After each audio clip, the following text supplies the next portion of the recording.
จังว่าลงหลายอย่างสำหรับชีวิตนี่ก็ขอบคุณพระเจ้าจังว่าเห็นหลายสิ่งหลายแนวเกิดขึ้นมาเลยก็ขอบคุณพระเจ้าสร้างขึ้นมาแต่ว่ามื้อนี้ก็ยังมีโอกาสได้เข้ามาในพระวิหารอีกก็ขอบคุณพระเจ้าพี่น้องยังได้เห็นกันอีกนะแต่ว่าในยานี่ก็เป็นในยาที่ทางประเทศที่เชื่อพระเจ้าคืออเมริกาเอาไก่กลางวันขอบคุณพระเจ้าคุณพระเจ้าในวันพฤหัสวันที่27พี่น้องเป็นวันพฤหัสไทยในถ่ายอาทิตย์ชุดถ่ายของเดือนโนเวมเบอร์นี่เป็นวันพฤหัสพี่น้องจะแม่นถือวันที่ใดบ่ได้จำกัดเพราะว่ามันถือวันที่ใดก็เป็นวันนั้น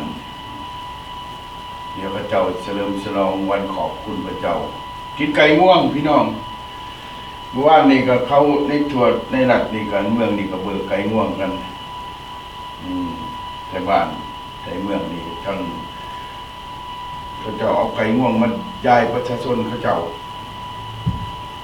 บางเดือนพี่น้องก็เห็นคลิปผู้ขายส่งออกไปเลย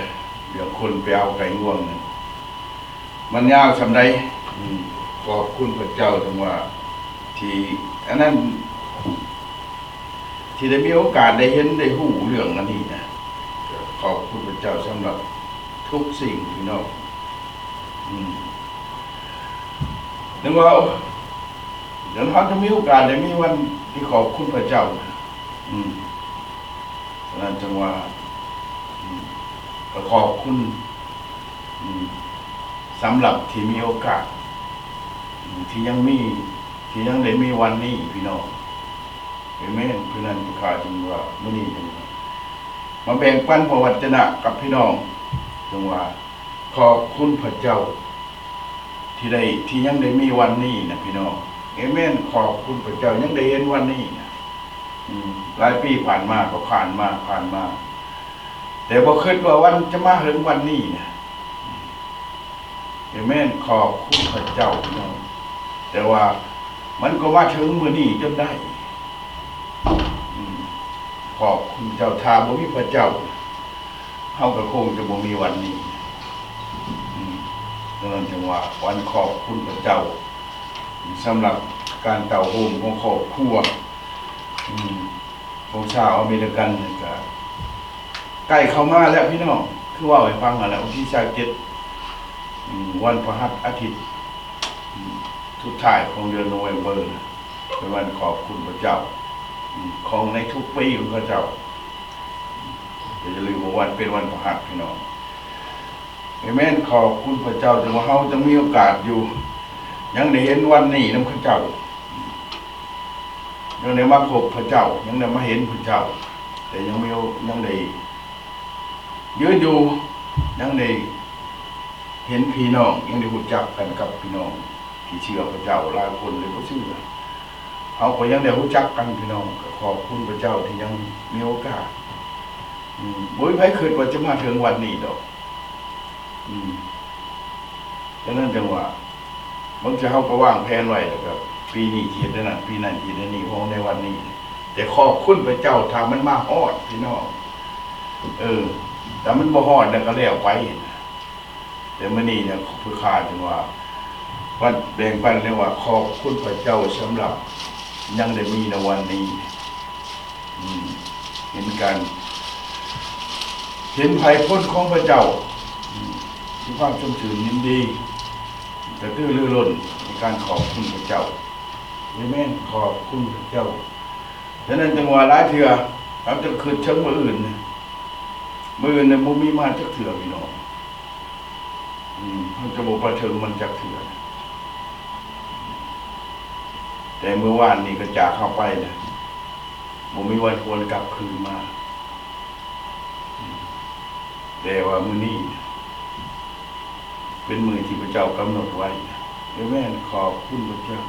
ฉะนั้นเมื่อเขายังอยู่ในโลกเขาจะบ่เห็นพระอื่นฉะนั้นเมื่อเขารับตาลาโลกไปเขาจะพบกับวันมื้ออื่นเ เขาจะเห็นว่าอันมือนั่นเป็นมืออื่นที่เขาคิดถึงเขาว่าถึงในตอนเขายังมีชีวิตอยู่ที่แม่นขอบคุณพระเจ้าบ่มีมืออื่นใดนะที่เป็นคือกันกับวันนี้เป็นเหมือนที่เขาจากโลกไปอยู่กับพระเจ้าในแผ่นดินสวรรค์อันนั้นบ่มีมืออื่นบ่มีมือวานฉะนั้นจึงว่าเป็นมือที่ว่าพระเจ้าได้สร้างขึ้นมาเอเมนขอบคุณพระเจ้าพี่น้องจังหวะคิดฮอดคิดถึงฝากความคิดฮอดหักแพงมายังทุกคนพี่น้องอธิษฐานเพื่อถึงกันและกัน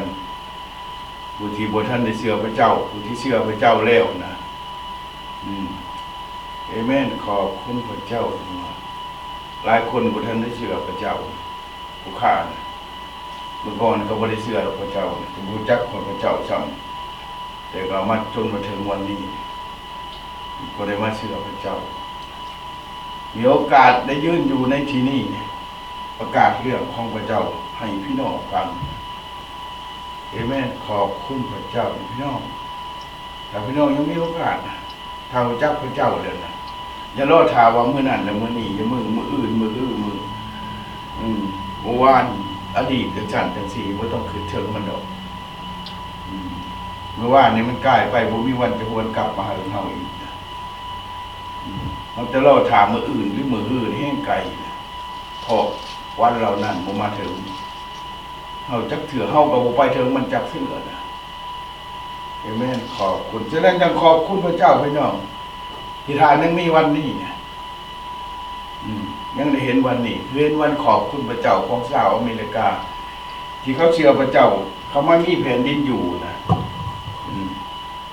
เขาได้ขอบคุณพระเจ้าสำหรับหมู่เฮาคือกันจังว่ายังมีวันนี้วันอาทิตย์มานมัสการพระเจ้าเป็นวันที่พระเจ้าหยุดพักงานพระเจ้าทำการกิจมาได้6 วันแล้ววันที่7ส่วน7เนี่ยพระเจ้าพักผ่อนก็เป็นวันที่เราจะต้องนมัสการพระเจ้าขอบคุณพระเจ้าได้ทุกสิ่งที่พระเจ้าเฮ็ดทุกอย่างในชีวิตของเราจะให้เขาป้าอาหารในเรือนชานบ้านซองได้สารพัดสิ่งที่พระเจ้าทรงประทานให้เราจะขอบคุณพระเจ้าพี่น้องเพราะว่าชีวิตของพวกเราบ่น่าจะเป็นวันนี้บ่น่าจะมีวันนี้นะก็บ่ฮู้ว่าพี่น้องนะคือผู้ขาหรือบอกแต่ผู้ขานะบอกคิดว่าผู้ขาจะมีวันนี้เมื่อว่ามีวันนี้นะผู้ขาว่าพระเจ้าคือพระเจ้าที่ทรงฤทธิ์ทรงมีอานุภาพหลายอย่างเหตุให้เฮามาถึงวันนี้เอเมนขอบคุณพระเจ้าถ้าบ่มีพระเจ้าก็บ่มีเฮาในวันนี้ถ้าบ่มีอาดัมกับเอวาที่พระเจ้าทรงสร้างขึ้นมาในมนุษย์2 คนแรกคู่แรกที่พระเจ้าสร้างขึ้นมาพวกเขาก็บ่มีวันนี้เห็นไหมขอบคุณพระเจ้านั่นจังหวะขอบคุณพระเจ้าที่เฮาได้มีโอกาสได้มาอยู่ในที่นี้แล้วยังมีวันนี้ก็ขอบคุณพระเจ้าพี่น้องได้เห็นหลายสิ่งหลายอย่างหลากหลายในหูในตาเฮาข้าได้ว่ามาแล้วเมื่อวานนี้เป็นวันที่เขาเจ้าเบิกไก่ง่วงพี่น้องขอบคุณพระเจ้าที่นำใจที่ชาวอเมริกาที่เขาเจ้ามีนำใจชื่อไก่ง่วงมาเบิกคนทางนครเอเมนขอบคุณพระเจ้าพี่น้องเมื่อเฮาบางครั้งของมือนี่ตะกี้ก็กินข้าวกับแบงซีนแบงป้าแบงคนแบงพักให้กันกินอยู่หน้าเฮือนหลังบ้านแต่เดี๋ยวนี้นะสร้างเงื่อนจุกกันกับบริแบ่งปันกันกินได้คู่มือนี่นะบ่มีแหละฉะนั้นจะมาเบิ่งนำใจของชาวอเมริกาคือเมื่อวานผู้ค้าได้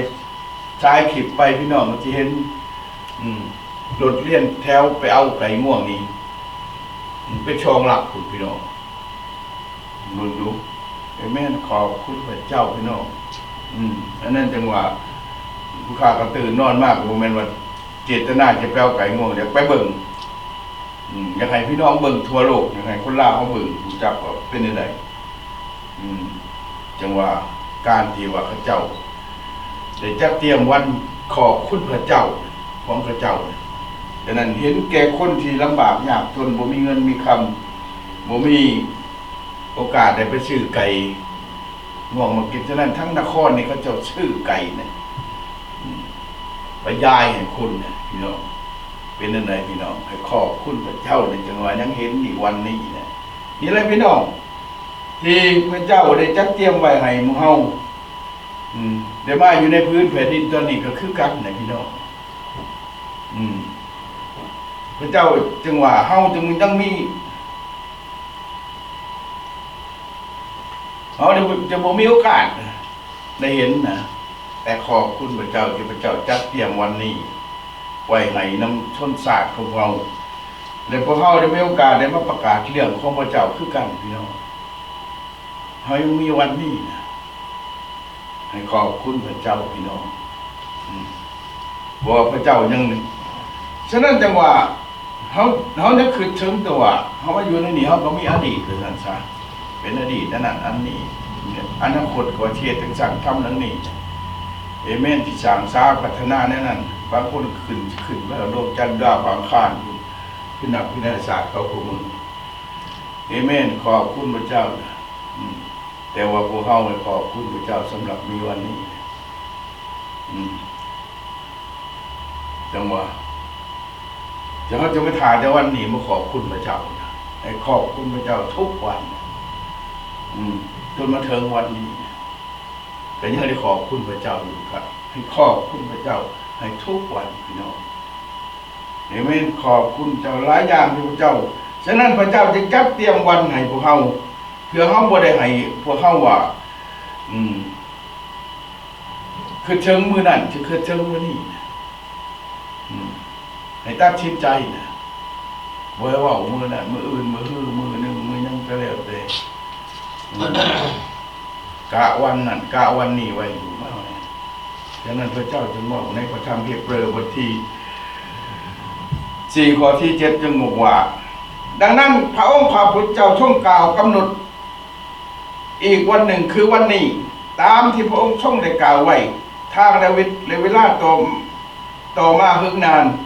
เหมือนดังที่อ้างมาแล้วว่าวันนี้ถ้าทานทั้งหลายได้ยินพระสุรเสียงของพระองค์อย่าหายใจของพวกท่านแข็งกระด้างไปมุทนาสาธุขอบคุณสำหรับทุกสิ่ง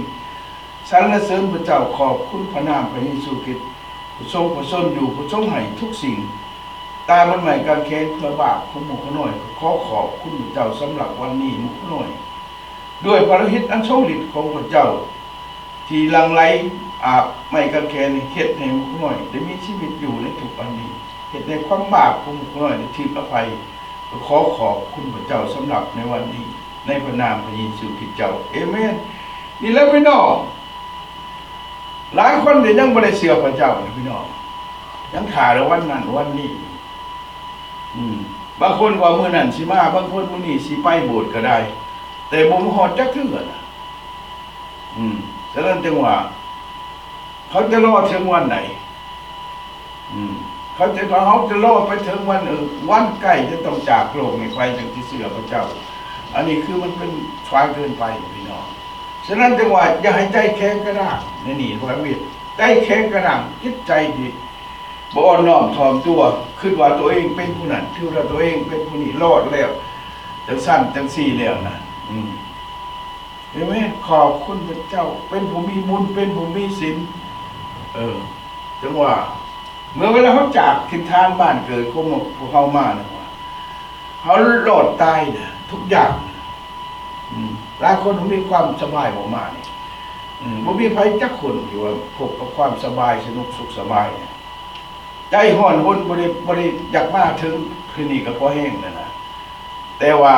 เมื่อเวลาพวกเขาได้จากถิ่นฐานบ้านเกิดของเขามาถึงมาถึงที่นี่ให้ขอบคุณพระเจ้าในเมื่อเขามาถึงที่นี่เพราะว่าเขายังมีวันนี้ได้เห็นสง่าราศีของพระเจ้าได้เห็นแผ่นดินตอนนี้ที่พระเจ้าทรงได้สร้างประทานความหักประทานความร่ำรวยหังมีของพระเจ้าเห็นให้เขามีอยู่มีกินเห็นเขายืนอยู่ในแผ่นดินตอนนี้อย่าง อุดมสมบูรณ์ทางด้านจิตใจทางด้านความคิดในเศรษฐกิจการเงินยังต่างอันนี้พี่น้องให้พี่น้องขอบคุณพระเจ้าที่ยังมีวันนี้มีโอกาสได้เข้ามาในแผ่นดินตอนนี้เห็นไหมขอบคุณพระเจ้านี่พี่น้องมีหลายคนที่ว่าหลายชนชาติเข้ามาแล้วนะเข้ามาอยู่ในแผ่นดินตอนนี้นะไม่ได้ขอบคุณพระเจ้าไม่ได้คิดถึงสง่าราศีหรือความหักที่พระเจ้าทรงในประทานในชนชาติเรานี่ที่ได้ดึงเอาเราเข้ามาในอ้อมกอดของพระเจ้าเห็นไหมขอบคุณพระเจ้าฉะนั้นจะนอกจากนั้นเรากินเขาอีกแบ่งส่วนตีนจะเขาอีกกระบือพี่น้องเห็นไหมขอบคุณไม่ได้มีความหมายเลยมาอยู่กับเขาเอามานะเขาแต่เขาเห็นปฏิเสธเรื่องการเฮี้ยอยากให้เขาพบกับความสุขอยากให้พบกับแผ่นดินสวรรค์ของพระเจ้าปฏิเสธนั่นคือเมื่อเวลาเขาอุดมหังมีแล้วเขาก็ปฏิเสธเขานั่นคือแกงส่วนตีนจะเขาพี่น้องเอเมนทาบ่มีเขาวันนั่นนะแต่วันนี้ก็คงจะบ่เป็นของเขาเอเมนขอบคุณพระเจ้ามีเรื่องจังหวะทุกคนที่ผ่านพ้นจากหลายสิ่งหลายอย่างในอดีตผ่านมาเนี่ยหลาย10 ปี50 ปีผ่านมานี่เขาได้มีวันนี้ก็เพราะข้าเจ้าได้มีในวันนั้นเขาได้มีวันนี้ก็เพราะพระเจ้าได้สร้างผู้ชายและผู้หญิง2 คนในวันนั้นเห็นไหมขอบคุณพระเจ้าพี่น้องที่พระเจ้าได้ทรงสร้างมนุษย์คนแรกคู่แรกที่ไว้อยู่ในเหตุในเฮาพวกเขามีวันนี้เห็นไหมขอบคุณพระเจ้าฉะนั้นจังว่าทุกคนเมื่อเขาเบิ่งแหวนนะพี่น้องเขาเบิ่งแหวนนะเขาเบิ่งในแหวนเขาจะเห็นเขาเองนะเป็นได้ยังเป็นจังจะไปเบิ่งแหวนจะให้เข้าใจในไหนให้เข้าใจนะว่าเมื่อเวลาเขาเบิ่งแหวนเขาเบิ่งพอพระเจ้าได้สร้างมนุษย์นะให้มันข่ายคือพระองค์เองนะฉะนั้นจังเขาเบิ่งแหวนเขาก็เบิ่งเขาได้เห็นว่าพระเจ้าความเก่งกาจความสามารถของพระเจ้า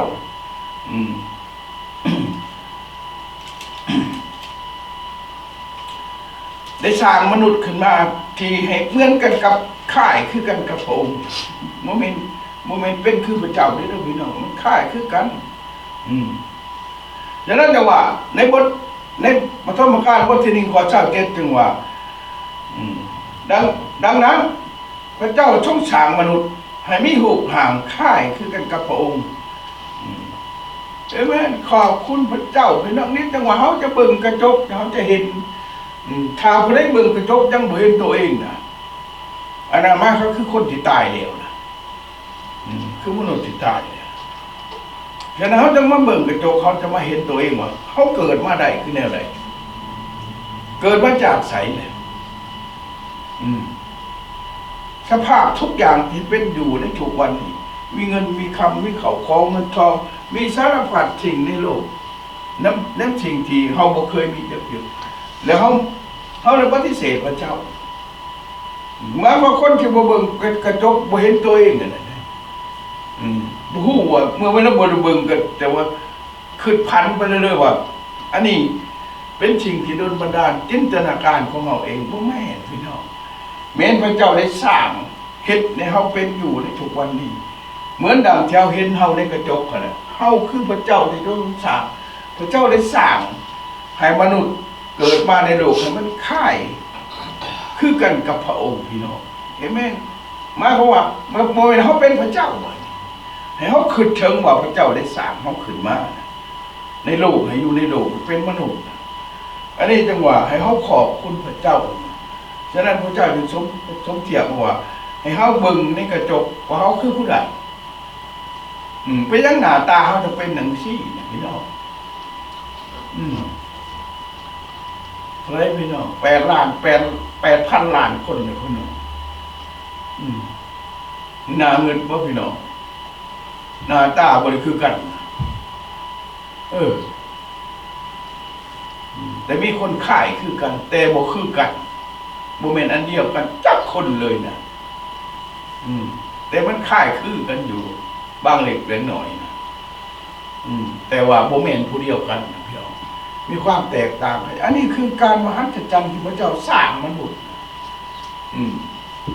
เอเมนขอบคุณพระเจ้าฉะนั้นพระเจ้าจึงสร้างมนุษย์ขึ้นมาให้ค่ายคือกันกับพระองค์คือเป็นพระเจ้าเขาจึงมาวาดมโนภาพไม่ต้องวาดไม่ต้องคิดดอกไม่ต้องจินตนาการในบึงในแหวนคือผู้ข่าวบอกเลยไปยืนในแหวนเอาบึงว่าตัวเองแม่นผู้ใดเขาบึงเขาเองบ่เห็นผู้อื่นบึงเขาได้แต่เขาจะบึงเขาเองบ่ได้นอกจากเขาไปยืนในแหวนหรือบึงไปบึงแล้วมันเป็นแต่หูนี่มันมาที่ใช่ตาเนี่ยมันอยู่ใช่แหละมันเจาะต่ำมันเจาะทึ่งนี่อ้าวมันเนี่ยอันเขาจังหูจักว่าพระเจ้าลิซ่าเขาขึ้นมาเขาหูว่าเขาเตี้ยบ่เขาหูว่าเขาชูงเขาก็ต้องเบิ่งเขาเองเนี่ยเว้ยเอเมนขอบคุณพระเจ้าอันนั้นเขาจึงมาหูจักว่านิ้วมือนี่มันมาแต่ใจไฟฉากให้เขาผมนี่มันมาแต่ใจเลย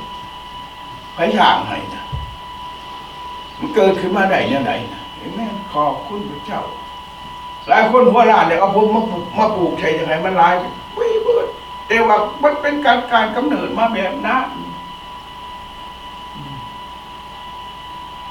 เห็นไหมขอบคุณพระเจ้าเลยเสร็จแล้วเมื่อเขาบูชาเขาเองเขาก็เปิดไปหลายอย่างสารพัดจริงไผ่พันไปน้ำมืดวันนั้นวันนี้เมื่อไรจะสิ้นสุดจักเถื่อเนี่ยโมมีจักเถื่อในความคิดความหาความเสนอชายานลืมหมดพระเจ้าผู้สร้างมากลืมพระเกียรติคุณที่พระเจ้าทรงให้ชนชาติที่เข้ามาอยู่ในแผ่นดินเขานี่เอาเขามาในนี้เห็นไหมขอบคุณบ่ขอบคุณพระเจ้าบ่ขอบใจเขาซ้ำนะเห็นไหมขอบคุณพระเจ้าพี่น้องให้ขอบคุณพระเจ้าขอบใจชาวอเมริกาที่นำเขามาในแผ่นดินนี่ถ้าเขาบ่เชื่อพระเจ้าเขาก็บ่มีวันนี้พี่น้องบ่มีวันนี้อีกแต่ชนชาตินี่เชื่อพระเจ้าฮักพระเจ้าพระเจ้าได้อยู่ในสถิตอยู่ในพระเจ้าแม้กระทั่งเงินของพระเจ้าก็ต้องอินกาดวีทรัสเชื่อในพระนามของพระเจ้าเอเมนขอบคุณพระเจ้าฉะนั้นจังหวะของมือนี่ก็ไปไหน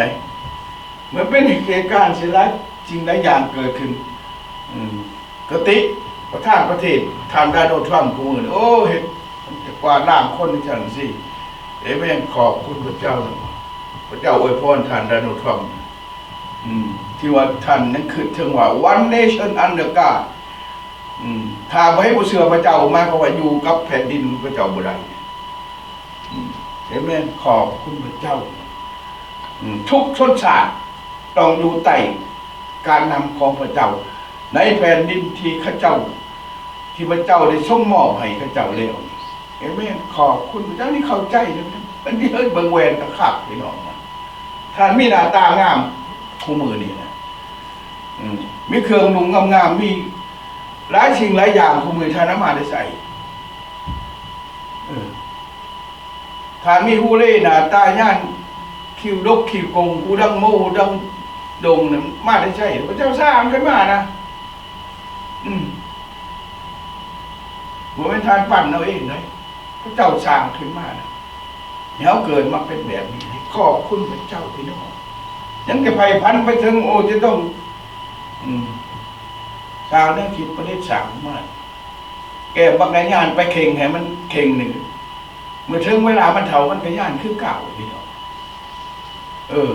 ผู้ดังเพอๆนะมันเตื่อยลงซ้ำนะนอนกับจะตั้งมอนไว้ทั้งสองข้างนะพอขันนอนเบี่ยงลงไปพยานผู้ดังลงแม่นขอบคุณพระเจ้าพี่น้องอันนี้นะพระเจ้าสร้างมาเป็นไรอยู่แบบนั้นนะแม่นขอบคุณพระเจ้าพี่น้องนี่เลยจังหวะผู้ข้าจึงมาว่าเรื่องว่าให้เบิ่งกระจกเบิ่งแหวนยืนขึ้นมาแล้วเบิ่งนับขึ้นมาแต่ลุมจนหอดถึงว่ามันมาได้ใจเห็นไหมขอบคุณพระเจ้าฉะนั้นจังหวะวันขอบคุณพระเจ้าจังหวะทุกวันให้มีโอกาสได้ขอบคุณพระเจ้าได้รู้จักพระเจ้า เขาจะรอถาวันนั้นรอถามือนี่อยู่ใส่แหละมันรอบ่ได้นะมืออื่นบ่มีมาเขาจักเถื่อนแต่มือว่านนี่จากเข้าไปตลอดการพี่น้องบ่มีวันกลับมาอีกนะเออแม่ขอบคุณพระเจ้านะแต่จอกอยู่ในน้ำไหลในหวยในเชยังมีโอกาสข้างอยู่ในสลามใหม่นะแต่มือว่านนี่นะจากเข้าไปนะบ่เห็นเลยพี่น้องบ่เห็นเลยเป็นไรท่านแต่เอามือว่านเนี่ยกลับมาในบ่ได้นะสังขารที่เขามีอยู่ทุกวันนี้ขาดจะเป็นหนุ่มอยากให้วันนั้นมาอยู่ในวันนี้นะมันเป็นไปบ่ได้พี่น้องวันนี้ขอบคุณพระเจ้ายังอีกท้องถิ่นพี่น้องก็อายุจะหอด76เป็นพี่น้องอยากได้ปีที่3ปีที่2ปีที่5หรือปีที่10ที่เกิดมาเป็นมนุษย์ให้มาเป็นวันนี้มันเป็นบ่ได้พี่น้องเอเมนขอบคุณพระเจ้าพี่น้องฉะนั้นจังหวะทิ้งที่มันกลายไปแล้วมันจากเข้าไปตลอดกาลเลยนะแต่เมื่ออื่นมาเนี่ยเดี๋ยวเมื่ออื่นมันมาหาเฮาจักเถื่อแต่เมื่อวานนี่แต่ว่าวันผ่านมาคือเมื่อวานนี่นะก็ว่าเมื่ออื่นจะเป็นโบสถ์จะไปว่าอีกเมื่ออื่นจะไปโบสถ์อีกนะก็เมื่ออื่นไปต่อนะแค่นั้นพี่น้องฉะนั้นจังว่าพี่น้องมีโอกาสนะจะมาโบสถ์มาเมื่อนี้นะมาวันนี้นะวันไหนที่พี่น้องเหมาะสมนะอย่าให้ความพ้นมาถึงเราต้องตัดชิดใจมาหาพระเจ้าในวันที่สมควรพี่น้องเอเมนขอบคุณพระเจ้าพี่น้องฉะนั้นจังว่ามื้อนี้เป็นวันที่พระเจ้าทรงจะจัดเตรียมไว้ให้พวกเราเอเมนขอบคุณพระเจ้าฉะนั้นจะให้โอกาสให้ตัวเองนะไม่ต้องคิดว่าให้ผู้อื่นให้โอกาสเราแต่ให้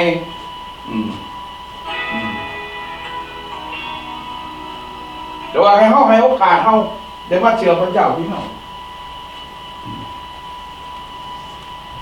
ตัดสินใจเชื่อพระเจ้าในวันนี้พอท่านมีโอกาสเลยดิ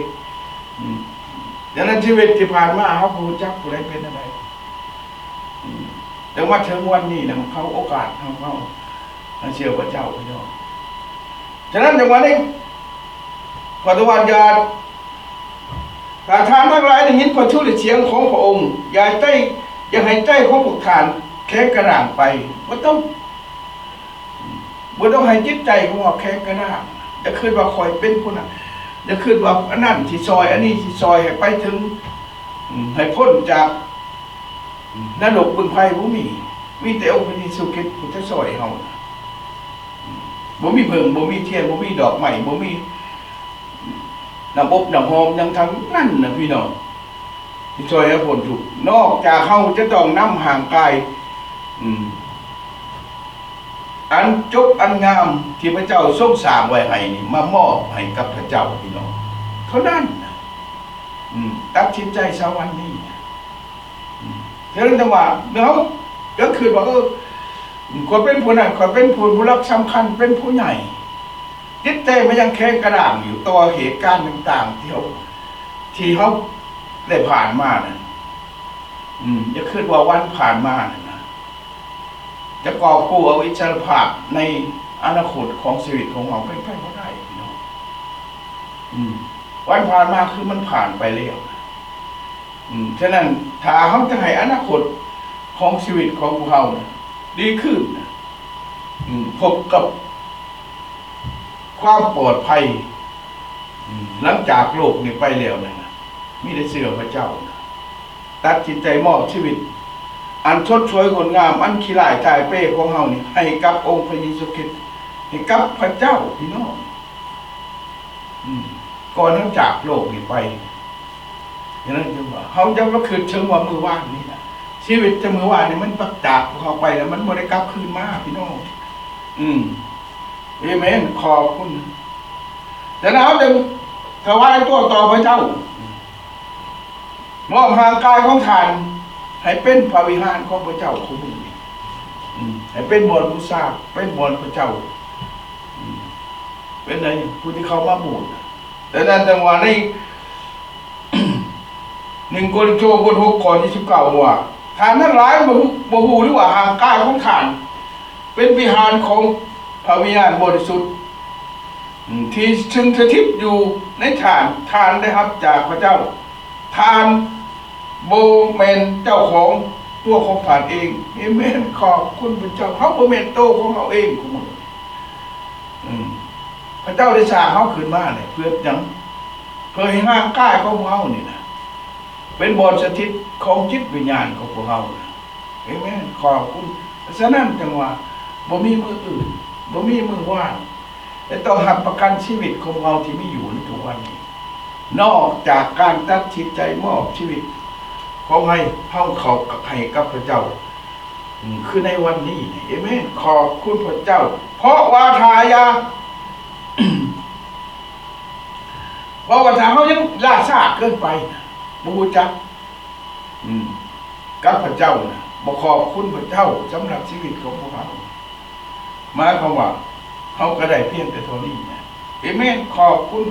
วันนี้ทานทั้งหลายได้ยินประชุมเสียงของพระองค์ยังให้ใจของพวกทานแข็งกระด้างต่อด้างไปนี่เอเมนขอบคุณพระเจ้าในข้อที่พระหาว่าขึ้นอยู่เมื่อไม่ค่ำว่าวันนี้นะเขายังบ่ถือโอกาสวันนี้นะมันจะเล่าไปมือได้เลยเอเมนขอบคุณพระเจ้าตัดสินใจเมื่อวานนี้ถ้าไพ่ออกจากเพื่อนหมดถือว่าวันเขาเบิกไก่งวงบ่ได้นะมามื้อนี้บ่ได้นะก็เป็นวันผ่านมาเลยแปลว่าเมื่อวานนี้ก็เป็นเมื่อวานนี้นะมันจากไปแล้วพี่น้องเอเมนขอบคุณพระเจ้าฉะนั้นจังว่าชีวิตของพวกเราเนี่ยเกิดขึ้นมาในโลกว่าเฮานี่เป็นเจ้าของชีวิตของพวกเฮานะบ่แม่นไหนพี่น้องชีวิตของพวกเราขึ้นอยู่กับพระเจ้าพระเจ้าสร้างขึ้นมาจิตวิญญาณของพวกเราเนี่ยมาจากพระเจ้าให้ลมหายใจให้สารพัดสิ่งให้เรายืนอยู่ในโลกนี้ให้เลือดลมในห่างกายความแล่นได้สะดวกก็พระเจ้าเป็นผู้กำหนดเอเมนขอบคุณพระเจ้าพี่น้อง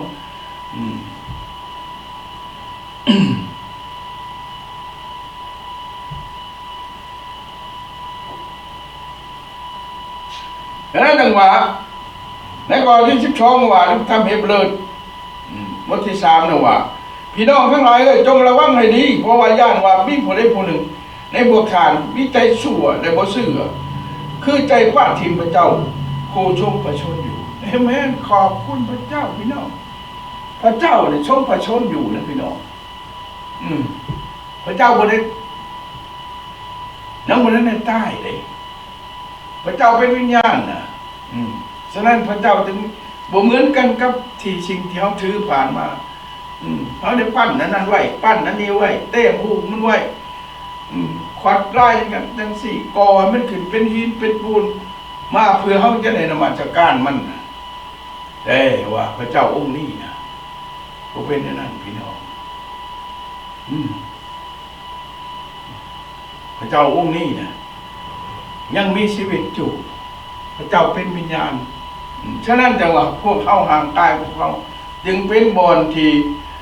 สถิตของเขาวิญญาณบริสุทธิ์เหมือนดังอาจารย์เปาโลได้บอก1 โครินธ์บท 6 ข้อ 19เขาบ่เป็นเจ้าของตัวเขาเองนะแต่เขาบ่ได้ตัดสินใจมื้อนี้เขาสิตัดสินใจมื้อใดนะเพราะว่าถ้าเขาบ่ตัดสินใจมื้อนี้เป็นมื้อของเขานะให้ตัดสินใจเชื่อพระเจ้าสักพี่น้องอยู่ไสก็แล้วแต่อยู่ตรงไหนตรงหน้าอีตามขอแก้ใจหัวบ่ได้ก็แล้วแต่ตัดสินใจเชื่อพระเจ้ามื้อนี้นะเอเมนขอบคุณพระเจ้าฉะนั้นจังหวะชีวิตที่หลังจากที่เขาผ่านพ้นจากความตายมาแล้วมาถึงวันนี้ขอบคุณพระเจ้าพี่น้องเหมือนดังผู้ฆ่าคือกันนะท่านแล้วพระเจ้าอาจจะมีชีวิตคือกันที่ผ่านพ้นจากอันตรายผ่านมาแล้วนะมาถึงวันนี้เป็นไงถึงมาในด่านหีดคองประเพณี ศาสนาความเชื่อยังก็แล้วแต่จึงเห็นยังตกอยู่ในสภาพแบบนี้ผู้มือนี่บ่มีโอกาสนะจะได้รู้จักกับพระเจ้าก่อนเขาจะมาถึงในที่นี้หลายคนรู้จักโลกนี้ไปโดยที่บ่ได้เห็นวันนี้นะฉะนั้นถ้าพี่น้องมีโอกาสได้เห็นวันนี้นะขอบคุณพระเจ้าตัดสินใจซื่อเข้ามารู้จักกับพระเจ้าผู้ทรงสร้าง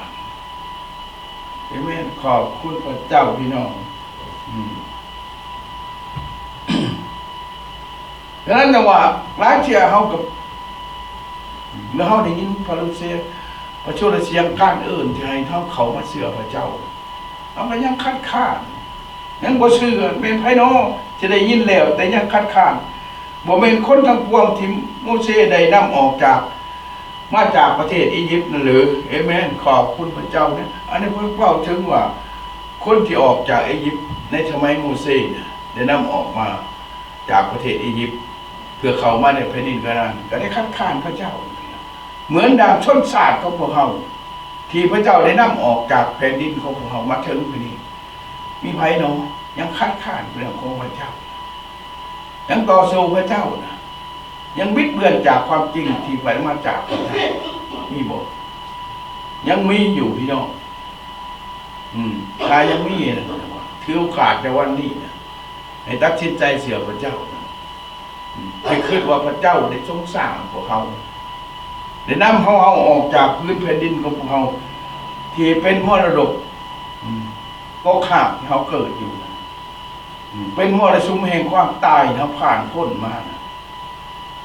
แต่พระเจ้าได้นำมาถึงแผ่นดินตอนนี้เขายังมีจิตใจคัดค้าน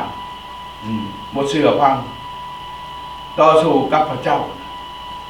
อันนี้นี่กับใจเสียใหม่แต่อย่าโลดถามมือต่อไปนะแต่วันนี้นะเป็นวันของท่านเอเมนขอบคุณพระเจ้าอันนั้นจังหวะก็นี่เนี่ยคนที่ออกจากประเทศอียิปต์คือกันชาวอิสราเอลที่ออกจากประเทศอียิปต์โมเสสได้นำออกข้าเจ้าก็ได้ต่อสู้กับพระเจ้าทั้งที่พระเจ้าเอาข้าเจ้าออกมาจากประเทศอียิปต์ผ่านหลายสิ่งหลายอย่างแม้แต่น้ำทะเลแดงก็ยังได้ผ่านได้นะแต่เมื่อมาถึงแผ่นดินกานาอันบนข้าเจ้าภูซีนาอีข้าเจ้าก็ปฏิเสธพระเจ้าแต่ข้าเจ้าก็ไปบ่ถึงแผ่นดินกานาอันจักคนพี่น้องอันนี้คือกันพี่น้องถ้าพวกเขาถือที่พระเจ้านำออกมาจากประเทศชาติของพวกเขาเร็วเขายังปฏิเสธพระเจ้านะ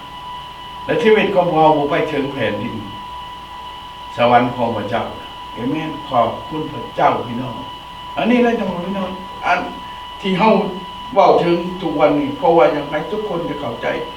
ถึงวันนี้ที่เฮาได้เชื่อความจริงว่าเฮาจะต้องได้พ้นได้มาถึงที่นี่แต่เฮาถือปฏิเสธเอเมนขอบคุณดังนั้นจังว่าบางเจ้าก็เฮ็ดให้เป็นผู้ที่ว่าเฮ็ดให้พระเจ้าเครื่องใจอยู่เครื่องใจนั่นไปนั่นเพราะพระเจ้าได้สร้างเขาขึ้นมาอันนึงพระเจ้าสร้างเขาขึ้นมาอันที่สองพระเจ้าได้นำเขามาถึงแผ่นดินตอนนี้แต่พวกเขายังได้ปฏิเสธพระเจ้าต่อสู้กับพระเจ้าจึงเฮ็ดให้พระเจ้าเครื่องใจเอเมนขอบคุณพระเจ้าเหมือนนั่งกับพ่อแม่เห็นลูกถือขุกถือข่ายเหมือนกับเครื่องใจอยู่นะหึงไปได้จะได้ออกมาหึงไปได้จะพ้นทุกข์พระเจ้าก็คือกันพระเจ้าเบิ่งพวกเฮาทุกมือนี่ตกอยู่ในคุกในขอกตกอยู่ในเอวเหลือกปืนไฟหึงไปได้เขาที่พ้นหึงไปได้เขาที่เขามาเชื่อมาตั้งที่ใจหับสารภาพความผิดความบาปที่เขาทำอยู่หึงไปได้เลยอันนี้นั้นจังหวะในข้อที่17จังหวะแล้วแม้นไผน้อที่พระองค์ได้ทรงเครื่องพระทัยตลอด40 ปีนั้นก็แม้นคนเหล่านั้นได้เฮ็ดบาปได้ซากศพของเขาได้ตกอยู่ในป่าบ่แม่นหรือเอเมนขอบคุณพระเจ้า50 ปีผ่านมาพี่น้องที่พระเจ้านำเฮาเข้ามาในแผ่นดินตอนนี้พระเจ้าเครื่องใจนะ ที่บ่เฮาปฏิเสธพระเจ้านะบ่เชื่อฟังพระเจ้านะต่อสู้กับพระเจ้านะฉะนั้นจังหวะอันเมื่อถึงเวลานั้นซากศพของพวกเขานะคนเหล่านั้นจะต้องตายไปโดยที่บ่ฮอดแผ่นดินสวรรค์ของพระเจ้าเห็นไหมซากศพของเขาจะต้องถูกฝังไว้ในป่าในดงในดินในดอนในเผาถิ่มไปนะจิตวิญญาณประตกนรกเห็นไหมขอบคุณพระเจ้าพี่น้อง50 ปีที่พระเจ้านำทานเลยครับพระเจ้าเข้ามาในแผ่นดินตอนคุณไปเลยอันนี้คือเชิงชีวิตของตัวเองพระเจ้าทรงประทานให้หลายสิ่งหลายอย่างข้าวปลาอาหารเงินชาติมันอยู่ทรัพย์สินทุกสิ่งที่มีอยู่ทุกวันเนื่องมาจากพระเจ้าขอบคุณพระเจ้าสำหรับมีวันนี้พี่น้องเลยยังจะรอวันนี้ไปถึงอีกปานใดวันไหนจะเป็นวันของพี่น้องเอเมนขอบคุณแต่วันนี้เป็นวันของพระเจ้าเอเมนขอบคุณครับดังนั้นจังว่าวิภัยนะที่พระเจ้าจะต้องเครื่องมุกเครื่องใจย้อนคนที่พระเจ้าได้ทรงนำมานี่ทีพระเจ้าได้ทรงสร้างเขาขึ้นมาแล้วเจ้านำเขามาในแผ่นดินที่พระเจ้าทรงประทานให้แล้วก็ถือปฏิเสธต่อสู้พระเจ้าเอเมนขอบคุณพระเจ้าพี่น้องชาวพี่น้องยังมีโอกาสนะได้เชื่อพระเจ้าเห็นพระเจ้าได้เชื่อพระเจ้าเจ้าพระท่านได้เชื่อพระเจ้าวันนี้นะเป็นวันของท่านเอเมนขอบคุณพระเจ้าและแก่ไผหนอที่พระองค์ได้ทรงชาบ้านว่าเขาจะบ่ได้เข้าร่วมในบ่อนพักเช่าของพระองค์จักเถื่อก็แม่นคนที่บ่เชื่อฟังเหล่านั้นบ่แม่นหรือดังนั้นพวกเขาจึงเห็นว่าความบ่เชื่อฟังเขาจึงเข้าไปอยู่บ่ได้เอเมนขอบคุณพระเจ้านี่นะพี่น้องเขาบ่ได้เชื่อฟังพระเจ้ามันจะเข้าไปอยู่ในแผ่นดินของพระเจ้าบ่ได้นะเอเมนขอบคุณจิตวิญญาณของพวกเขาจะต้องตกนรกฉะนั้นจังหวะในระยะ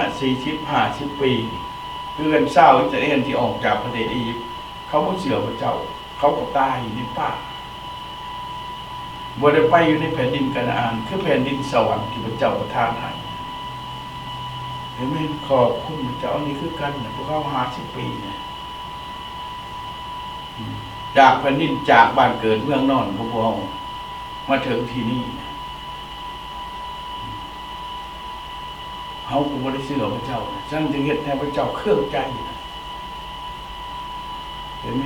นับแต่เกิดขึ้นมาเหมือนกับลูกกับพ่อแม่เกิดขึ้นมาบ่ฟังว่าพ่อว่าแม่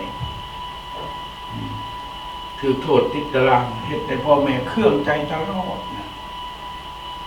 ถึงปานใดจะพ้นทุกข์ถึงปานใดจะตัดสินใจเลิกเศร้าตัดสินใจเขามาเชื่อพระเจ้ามอบกายถวายชีวิตรับเอาความผิดความบาปที่ตัวเองเฮ็ดอยู่ในทุกวันนี้แล้วมื้อใดล่ะเอเมนยังเฮ็ดกะมื้อนั้นกะวันนี้กะไปฮอดมื้อใดฉะนั้นจึงว่าพระเจ้าจึงว่าพระเจ้าจึงว่าเฮาในข้อที่3ในบทที่4ว่าเฮาจึงสาบานด้วยความเครื่องใจว่าเขาจะบ่ได้เข้าร่วมในบ่อนผักเช่าของเราอีกจักเทื่อเอเมนขอบคุณพระเจ้านี่แล้วพี่น้องถ้าเฮาบ่ตัดสินใจเฮาจะบ่ได้เข้าไปร่วมในแผ่นดินของพระเจ้าจักเทื่อบ่ต้องขึ้นดอกตายไปจะต้องไปสวรรค์บ่ต้องขึ้นตกนรกเอเมนขอบคุณพระเจ้าเป็นยังข่าวเรื่องนรกสวรรค์ว่าทุกคนปรารถนาเท่านั้นบ่มีใครอยากไปตกนรกหรอกไปสวรรค์เอเมนฉะนั้นก่อนจะไปสวรรค์ไหนก็แม่นไปหาพระเจ้าพระเจ้าได้จัดเตรียมบ่อนทุกบ่อนไว้ให้พวกเราคือสวรรค์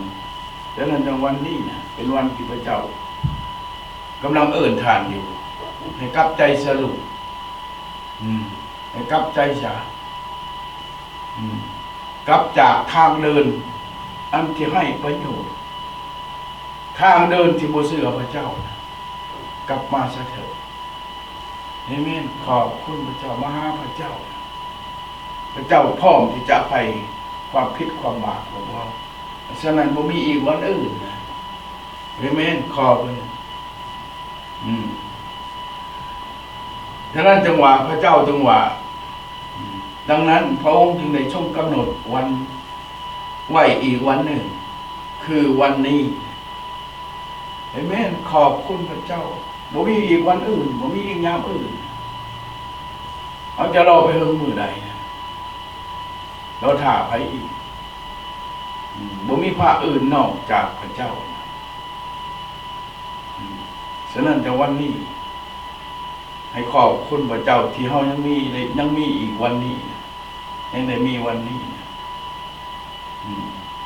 แต่วันที่ตัดที่เชื่อเลยบ่ทันมาฮอดแต่ความพ้นจะมาแล้วนะฉะนั้นแต่วันนี้เป็นวันของทานเจ้าได้จัดเตรียมทุกสิ่งไว้สำหรับทุกทางในวันนี้ฉะนั้นจึงว่ามื้อนี้ต่อไปนับแต่มื้อนี้วันนี้ให้พี่น้องตัดสินใจเชื่อพระเจ้าอาเมนขอบคุณพระเจ้า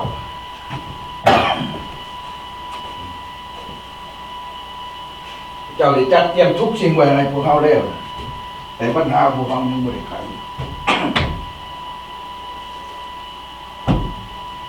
กุญแจนะอยู่ในมือของท่านเลยนะ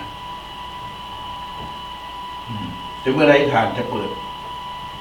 ประตูเนี่ยเข้าไปแผ่นดินสวรรค์อันนี้คือเรื่องวันนี้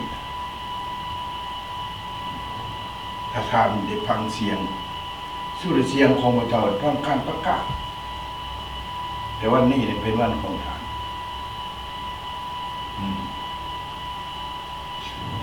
แต่กระแจที่กำลังจะไขประตูเข้าไปในแผ่นดินสวรรค์อยู่ในท่านท่านจะเปิดท่านก็เข้าได้ท่านจะปิดก็เข้าไม่ได้ก็ย้อนท่านเองฉะนั้นขอบคุณพระเจ้าฉะนั้นพระเจ้าจัดวันนี้ให้ขอบคุณพระเจ้าสำหรับพวกเขาที่ยังมีวันนี้นะฉะนั้นจังว่าลูกค้าได้บอกนะท่านกำลังถือกุญแจอยู่ท่านจะเปิดเขาก็วันนี้นะเอเมนขอบคุณพระเจ้าขอบคุณพระเจ้าสำหรับทุกสิ่งหัวสำหรับที่พวกเรามีโอกาสในวันนี้เอเมนโมทนาสาธุขอบคุณสำหรับทุกสิ่งสรรเสริญพระเจ้าผู้ทรงผู้ทรงอยู่เจ้าเป็นพระเจ้าผู้ยิ่งใหญ่โอ้พระเจ้าขอบคุณสำหรับพระองค์ทรงให้หน่อยมีวันนี้ ได้มายืนอยู่ในแผ่นดินของพระองค์เพราะพระเจ้าทรงอภัยบาปแก่น้อยทั้งหลายขอให้พระนามของพระเยซูคริสต์จงสถิตอยู่นำทุกคนผู้ที่พังและเชื่อขอให้ได้รับความผลโอ้พระเจ้าขอบคุณสำหรับทุกสิ่งในพระนามพระเยซูคริสต์เจ้าเอเมนเอเมน